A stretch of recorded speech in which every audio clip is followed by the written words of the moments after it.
Hello and thanks for joining us from our studios in Israel. Coming up in today's newscast, Israeli IDF Sergeant Elor Azaria is found guilty of manslaughter.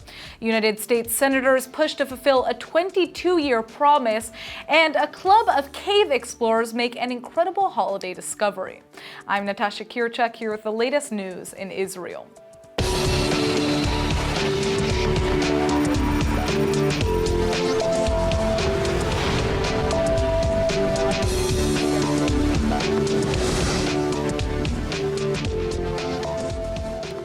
We open with the biggest news of the day here in Israel. Israeli soldier Sergeant Elor Azaria has been convicted of manslaughter for shooting dead a seriously wounded terrorist last year. Azaria will be sentenced in about a month and could face several years in prison, although his defense attorneys are soon to file an appeal. זה בדיוק אותם חיילים שפעם אחת אתה משמיץ אותם, פעם אחת אתה רוצה להגן עליהם. We're here in Tel Aviv in front of one of the most central army bases in Israel, where hundreds, even thousands of Israelis are gathering in response to the verdict of Israeli soldier Elor Azaria.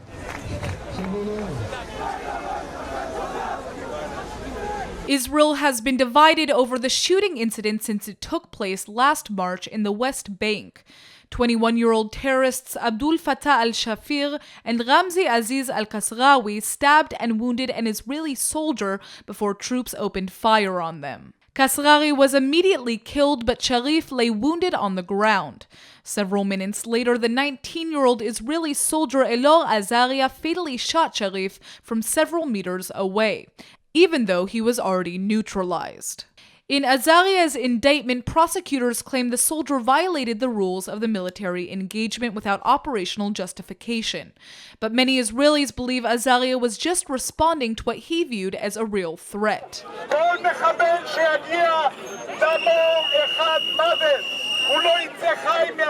It was a 19-year-old, really a child, a kid, who was given a gun, put in an extremely stressful situation that most people don't go in. Hopefully they would not have to face.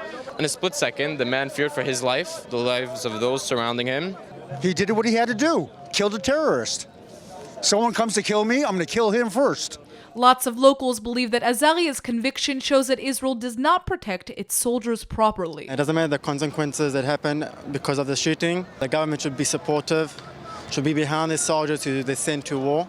This soldier came to protect about little children, about families, about parents. This guy came to do an attack, to hurt about these families. This soldier is a hero. He's innocent, he's a hero. He has to get a prize from the army. Yet other Israelis believe that Azaria did not follow the moral code of conduct according to the Israeli military, and that his conviction is only fair. Protect himself, this is for sure not correct. He didn't feel that he is under attack. We have rules in the country. What the judge just did today, this is why we are moral. If we will not go by the rules, we will not be moral army. The panel of 3 military judges that delivered the soldiers' convictions today reject the defense that Azaria shot Sharif because he continued to pose a threat. והעבירה היא חמורה, ולכן חובה היה להגיש את כתב האישום, ועזריה הורשע בדין ועל פי דין. The now 20-year-old told the court that in the moment he believed the terrorist might have had a suicide belt on and was trying to protect his comrades. Yet Azaria's company and battalion commanders apparently claim the soldier didn't mention the same concerns when they questioned him immediately after the shooting. טענו מתחילת ההליך שבית הדין הצבאי היה עם התביעה, גם הבאנו ראיות לכך. בית הדין בהכרעה חד צדדית בצורה מזעזעת בחר את גרסת בצלם על פני גרסת לוחם מצטיין בצה"ל.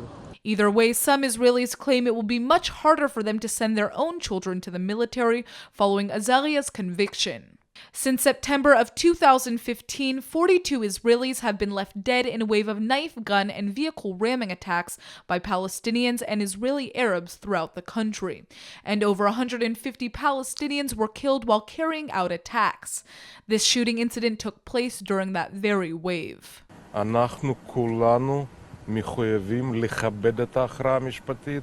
אנחנו כולנו מחויבים לשמור גם על איפוק. The case regarding Sergeant Elor Azaria shooting a Palestinian attacker after he was disarmed has the Jewish state divided. Even now, after the guilty verdict has been handed down, closure seems far away.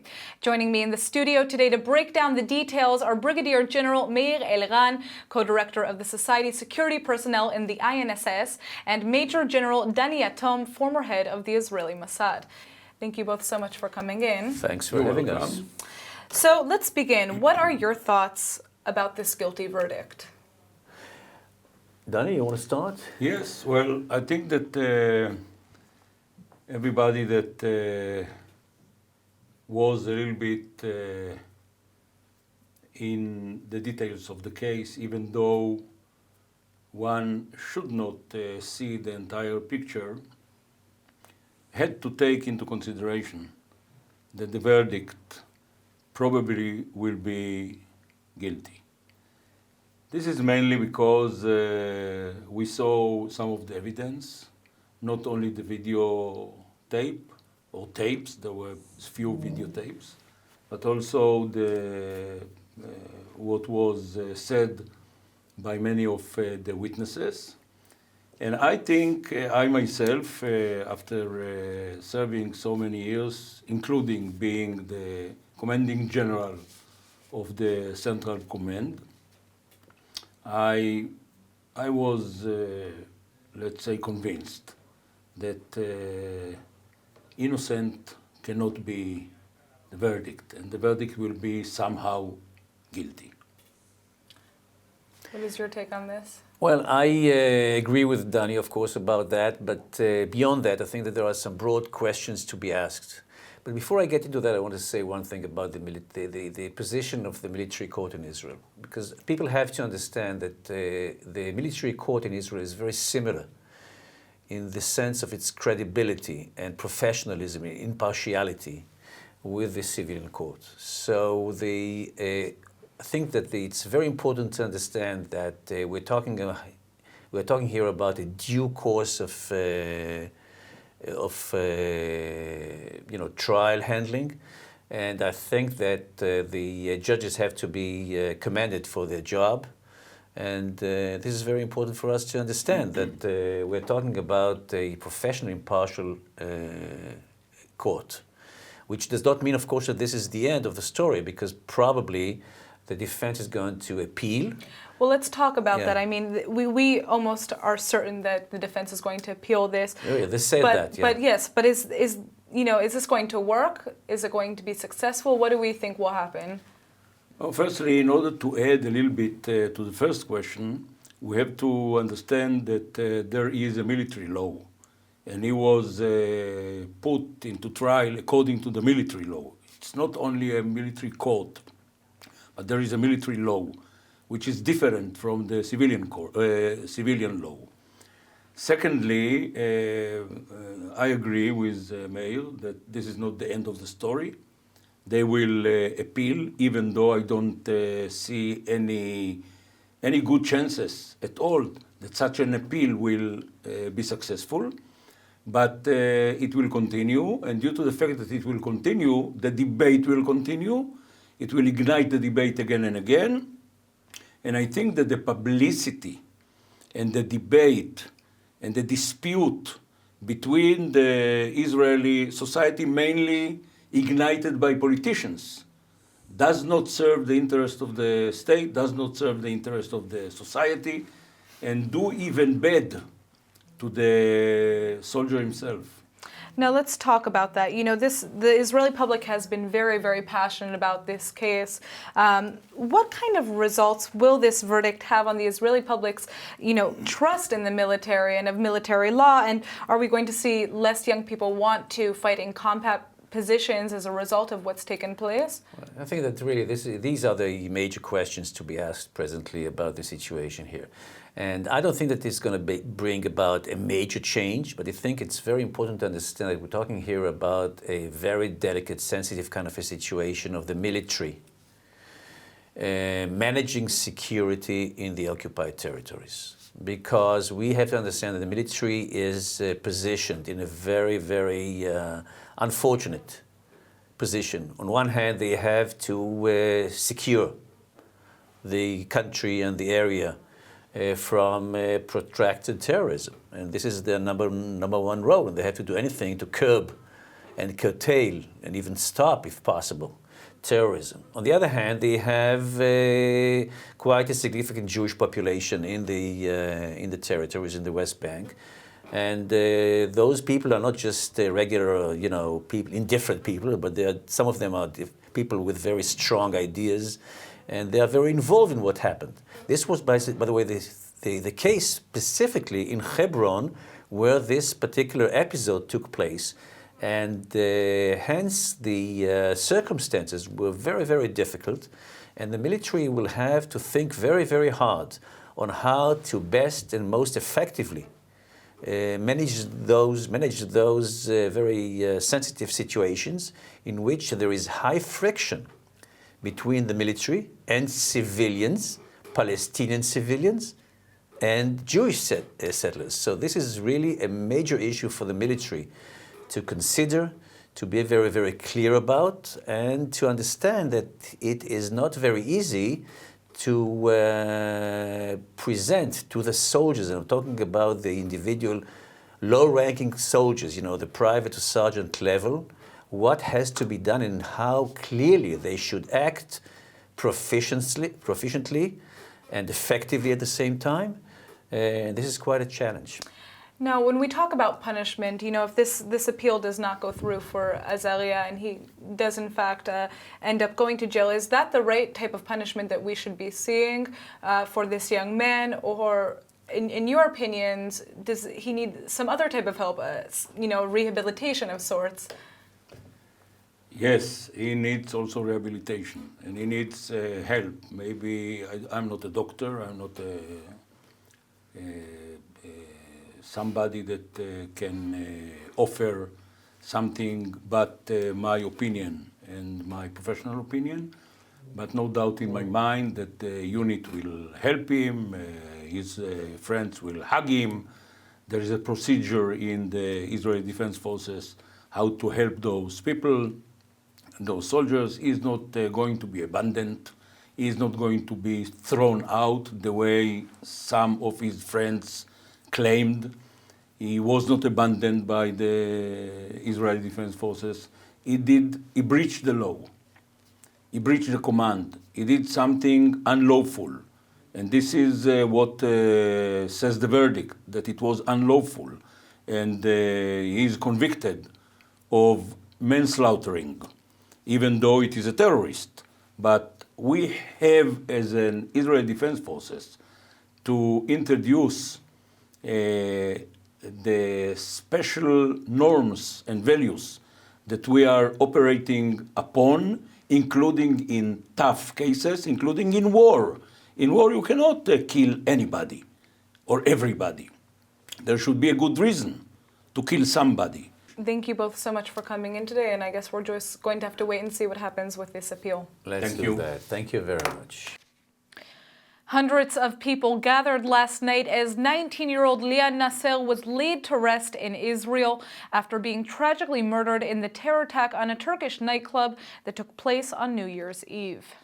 يوم خراز بطيرة كيوم إيفل يوم شل كعس ويوم شل הזדהות ועם המשפחה, המקרה הוא מקרה מאוד קשה, טרגי, אשר זעזע את כל היישוב. The young Israeli woman was one of 39 people killed in the tragic attack in Istanbul, when a shooter opened fire on a popular nightclub in the city. Nasser was traveling in Turkey with 3 girlfriends when the terror took place. One of her friends was also seriously wounded in the attack. The 19-year-old was raised in Tira, an Arab town in central Israel, and her body arrived back to her hometown on Monday with the help of the Interior Ministry and the search and rescue organization Zaka. The Islamic State has taken responsibility for the attack. President-elect Donald Trump has already signified his support to move the U.S. Embassy from Tel Aviv to Jerusalem. But now it looks like 3 U.S. senators are pushing the move even harder. The Republican leaders have just proposed a new bill that would not only commit the United States to following through with the relocation, but would also recognize Jerusalem as a capital of Israel. Texas Senator Ted Cruz, Florida Senator Marco Rubio, and Nevada Senator Dean Heller brought their Jerusalem Embassy and Recognition Act to Congress on Tuesday. The measure is very similar to a resolution from 1995 led by former House Speaker Newt Gingrich, who also happens to be a current Trump confidant. The move to relocate the U.S. Embassy to Jerusalem was dismissed by then-President Bill Clinton, and it has continued to be nixed by his 2 successors, who have repeatedly used their prerogative to delay implementation of a congressional demand. Now it looks like that may change, especially since Trump selected David Friedman to be the U.S. ambassador to Israel, who has long been a vocal supporter of Israeli settlements and Israel's right to Jerusalem as its eternal capital. Reports indicate that Trump's advisors are already in the process of planning the relocation of the embassy. But Palestinian President Mahmoud Abbas doesn't seem to think that a move will play out. Abbas claims it would have irreversible consequences and is warning that the PLO will revoke its recognition of Israel should a relocation take place. The Palestinians claim any hope of Israeli-Palestinian peace will be gone if Trump follows through with his promise. The Israeli Prime Minister is now vowing to prevent any further UN resolutions against his government's policies following major concern regarding the upcoming Paris Peace Conference. The French summit has finally been scheduled on January 15th, and over 70 countries are planning to convene to discuss the Israeli-Palestinian peace deal. Aaron, what has Netanyahu so worried?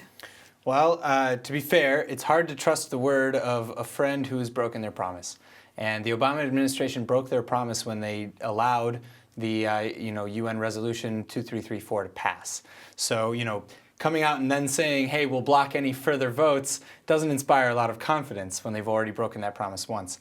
As for the peace conference in Paris, Israel has consistently spoken out against the French peace initiative, claiming that the only path to peace is through direct negotiations.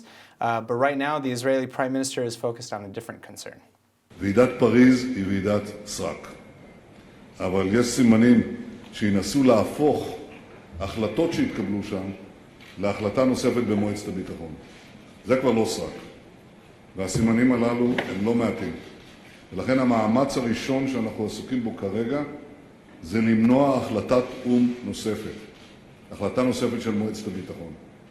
וכן למנוע גם החלטת קורטט. אנחנו משקיעים בזה מאמץ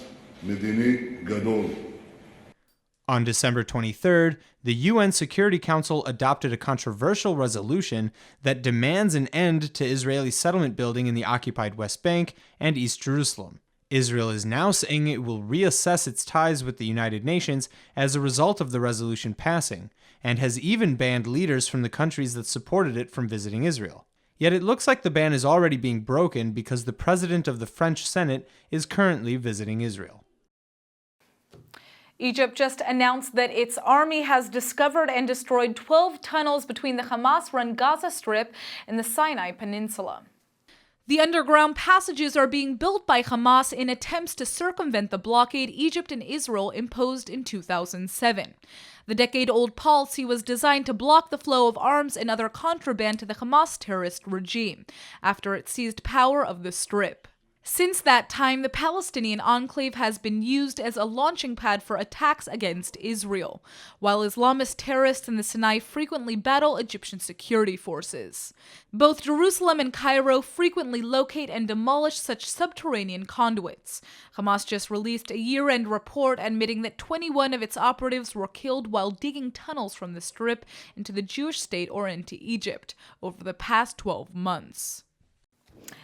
Speaking of security, have you ever dreamed of becoming a secret agent? Well, now's your chance if you meet the criteria to join the world's most renowned intelligence agency, the Israeli Mossad. The organization once recruited new personnel in a highly clandestine manner, but now many people are surprised to open their newspapers to see public advertisements urging them to apply. You can also find the notice on the Mossad's official website. While the campaign is open for male candidates, this is the first time there are specific appeals being issued to women.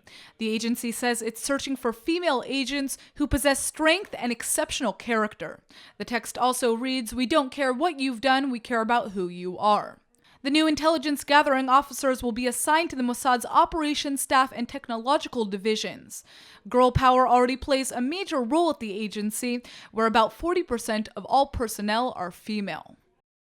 Cabinet Minister Naftali Bennett has found the perfect time to advance his expansionist agenda.